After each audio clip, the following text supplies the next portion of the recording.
هلو مای فرندز، حالتون چطوره؟ خوبین؟ آقا 5 تا لودات خودمو که این سیزن برای بتل استفاده میکنم و آوردم براتون استفاده کنید. اتچمنت هاشو بردارید، توضیحات لازم هم دادم که بزنید عشق کنید صفا بکنید. اولین گانی که اتچ آوردم براتون 117 که تو استوریا گذاشتم، تو کامنت ها دایتا همه جو گذاشتم. اتچمنت عالیه مخصوصا برای متیکش، ولی حتی اگه دیفالت و عادیش هم باشه بازم این اتچمنت جواب. دومیش اچ اس بزن نزن داره، بگیر نگیر داره. کلا من لجندش هم دارم ولی اصلا توصیه نمیکنم، رو دیفالتش انداختم. همین هم بعض وقتا نمیکشم از درا.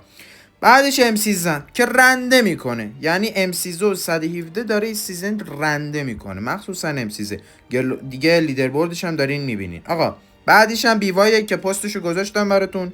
خودم بیوای میزنم، اینقدر خوبه، ولی خب سرعتی و برای موومنت بالاه، ولی اتچمنت خانیه برای خودش. بعدش هم که همیشه با یه اسنایپ داشته باشین. من دیل فلش بنگی گذاشتم برای استفاده که با شاتگان میکشن.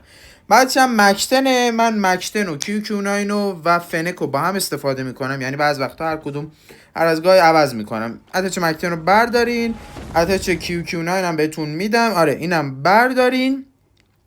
اتچ کیو کیو 9 از همش بهتره چون متیکش اومد الان یه خورده بافتره. بریم سراغ بعدی که فنکه. کوی فنک لامصب کو کجا فکر کنم اونور باشه. ایناش دیدمش ایناش. آقا اتچ فنک هم بردارید بزنید عشق کنید.